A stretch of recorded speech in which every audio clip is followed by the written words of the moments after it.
Hey guys, hope you're all well. I wanted to do a video today on Terence Crawford versus Errol Spence, considering this is his best performance and the fact that he's fighting Canelo in September. I was quite surprised when I realised I hadn't covered Crawford so far because he is one of my absolute favourite boxers of all time. So I'm really happy to be breaking down his 4 decisions today.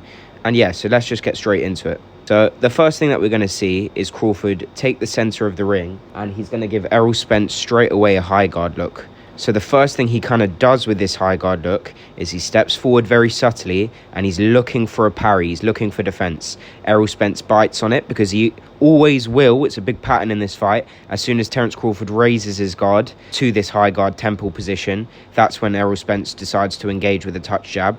So you see Terence Crawford just raise his guard, look for a parry and step back at the same time. He's just getting comfortable with his timing and his counters. Most of his counters will come off his parries, okay? So he moves around to the right a little bit, keeps the high guard, then goes into a sort of slip look a couple of times. He baits him in by leaning forward with this high guard again, which Errol Spence is going to bite on. Errol Spence bites with a touch jab, Crawford parries, and then look at his eyes. Through this guard, he's keeping his parry hand out, and then he's just moving backwards, keeping his right glove up just to defend the left hand just in case. Right, once he's created enough space from this, then he's going to go around to his right with a touch jab, and then land this lovely jab to the body here. So already good lead hand work and looks right now. It's very calm, good use of the high guard so far. He's trying to get more comfortable with the timing of Errol Spence's jab.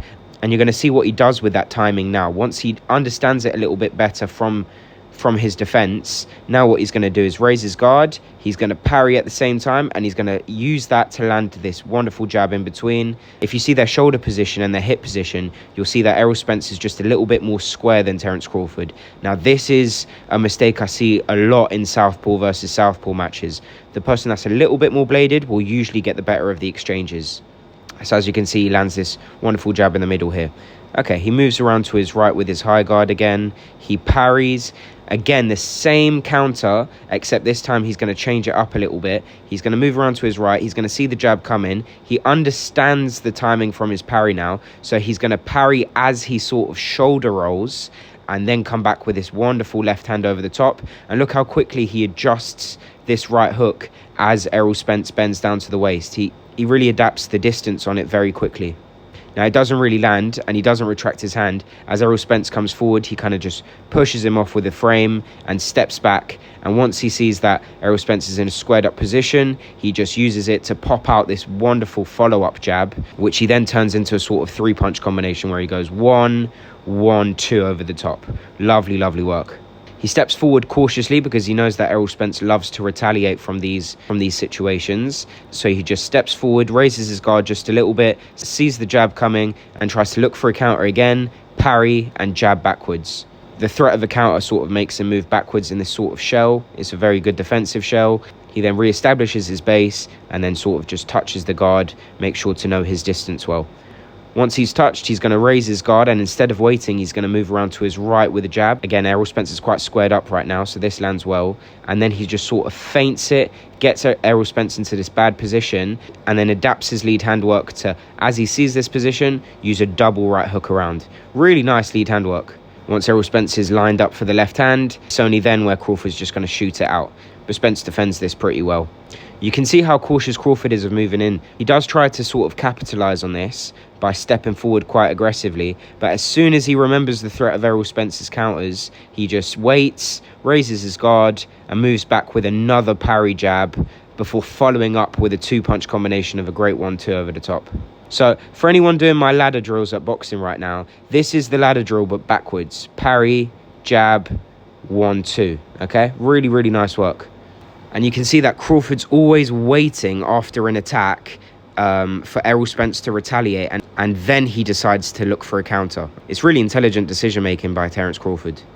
Okay, so after this, he's going to move forward a little bit passively. He's just going to be waiting. He's going to be feinting his lead hand out a bit, and then tries a different thing with his lead hand where he sort of slips off and checks off to his right as he pivots with a sort of frame on the guard of Errol Spence. And what this allows him to do is, he was near the ropes now, and just through one pivot, he's back near the centre, okay? He's sort of in this low lead hand Philly shell look here.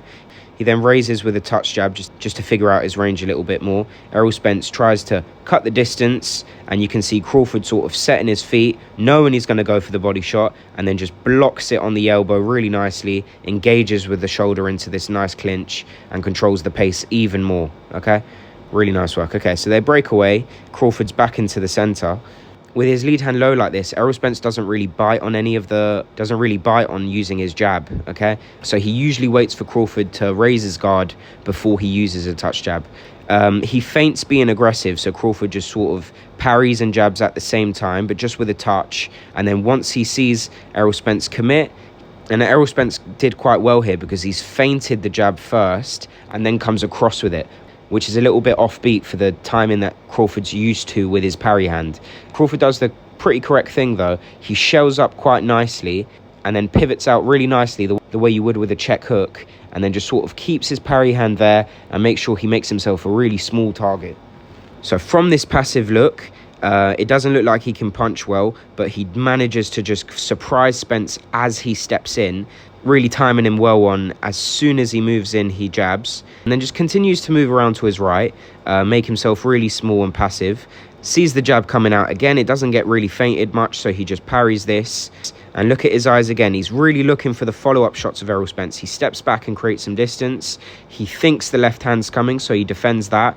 And he stays very, very patient in this position because Errol Spence then decides to throw another jab and then set up the left hand over the top, which Crawford just gets under, changes his glove position so he can block the right hook if needed, and then just stays with his shoulder engaged and sort of pushes Spence off balance so that Spence doesn't really get his base under him when he throws. He keeps on pushing him, staying really tight defensively on the inside and being very, very calm, not wasting any energy yet, blocking the hooks to the body, even if they go a little bit low.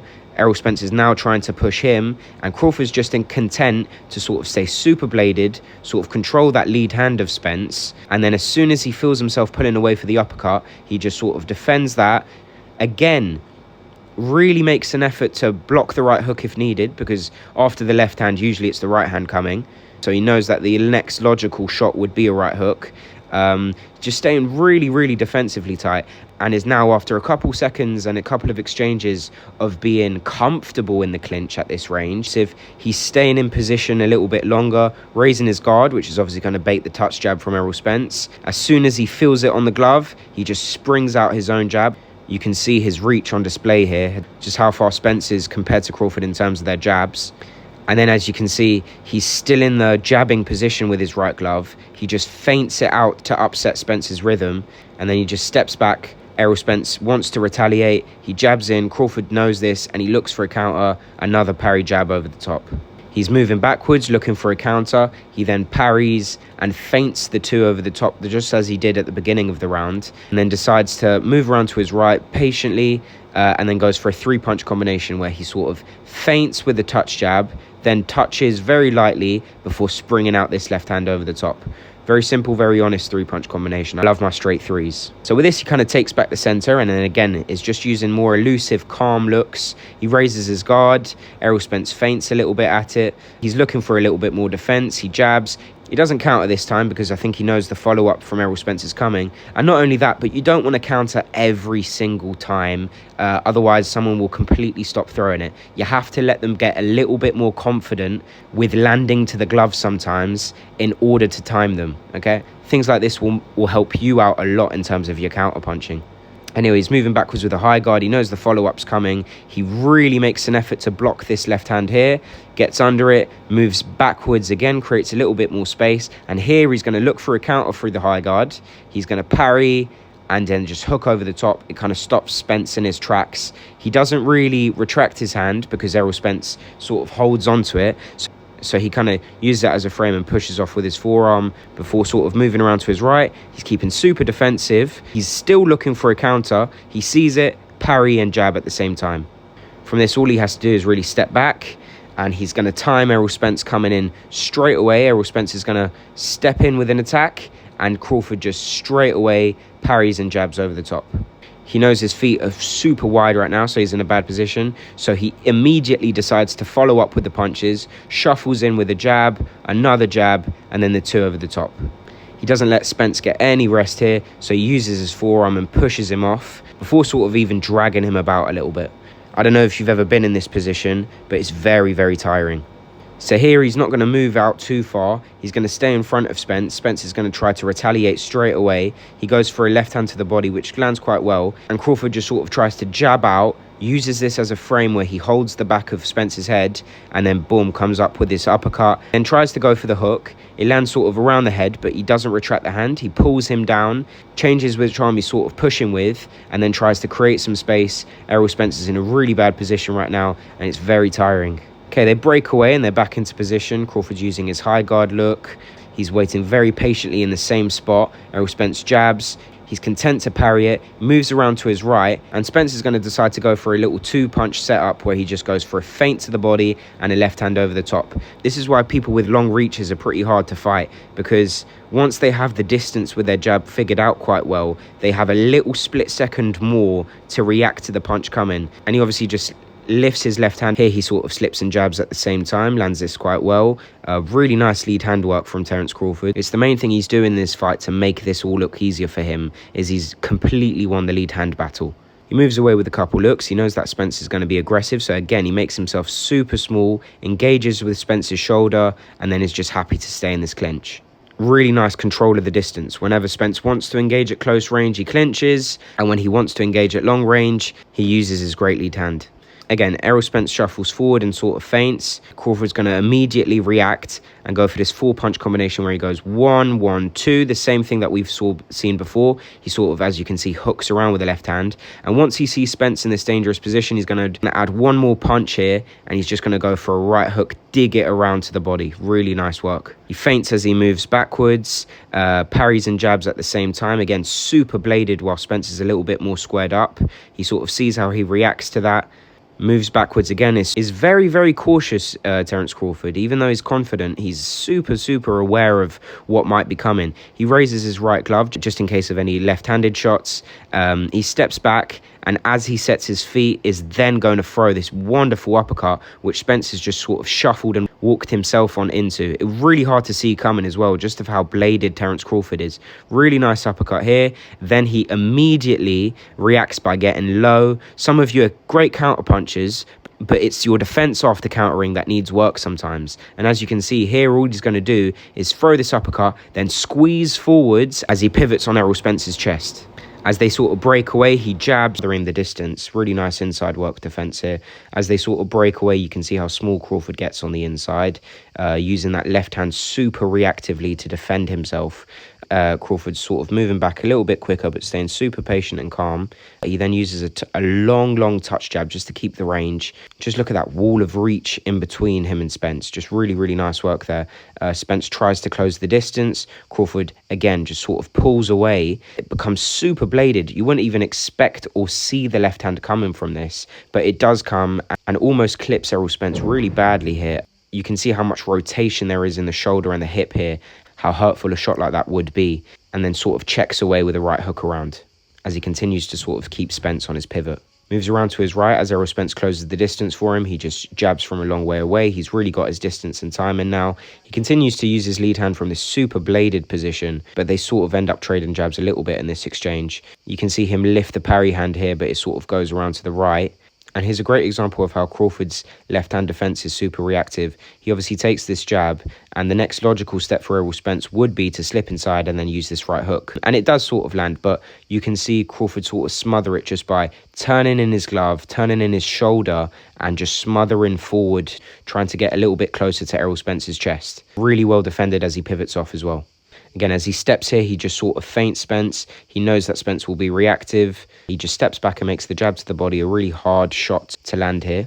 Once Spence is finished with his attack and has to retract his foot, that's when Crawford decides to time him with this wonderful jab around to the right, continues to win the lead hand battle pretty convincingly. Now, here's a pretty interesting exchange. Crawford super calmly is going to look for a defense here. He sees Errol Spence close the distance with his feint. He steps with his back foot out to sort of create a little bit more distance with this pull. And as he steps back, just turns the shoulder super sideways on. The left hand lands around the back, and he's content to close even more distance, get really close to Spence with his feet under him, and sort of push Spence back as he's been doing previously as well. Now, Spencer's doing the right thing of correctly stepping back and using his left hand to work. He comes with this really chopping left hand over the top, which is really nice work, and then tries to go for this right hook to the body, which lands a little bit low, as well as Crawford not really giving him an opening to land it by changing the shoulder position on the inside. He moves away and sort of pivots off while keeping his shoulder engaged. Feels that Errol Spence will retaliate. Errol Spence doesn't. So Crawford just sees this opening, and as he's moved back a little bit more passively, he's going to spring back in straight away with his own jab, which is very offbeat, which is a very nice way to land the lead hand against someone who's moving forward against you. And then, as you can see, again, just controls the lead hand work, creates a little bit of space with his hips, and makes it super hard for Spence to find an opening with a left-handed shot. You can see Spence trying to go over the top. Crawford just sort of turns his head in, makes that very hard. Once he's decided he's finished with the clinch, just pushes Spence off. Spence misses wildly. It's just a really, really tight control of distance here. Okay, he's moving back with his looks backwards. Errol Spence still hasn't let off the gas. He's still pressuring Crawford. Crawford, after a couple of backward steps, doesn't want to go near the ropes and decides to start an exchange here. He raises his guard first, lets Errol Spence decide whether he wants to touch with it or not. He even sort of drops it and sort of baits him into it. Errol Spence does go for a touch jab, and Crawford just tries to go for this parry and hook jab over the top. This time, Errol Spence wins this exchange by going jab, slip on the inside as he throws this wonderful left overhand over the top, just countering Crawford's low lead hand. Really nice exchange there. As you can see, Crawford, however, retaliates straight away, gets his hand on the back of Errol Spence's neck, lands this really short left hook around to the neck, and then just digs up to the body with the same hand before stepping back from close range. Really nice retaliation from Crawford. So even when Spence does land a great shot, Crawford retaliates excellently as well.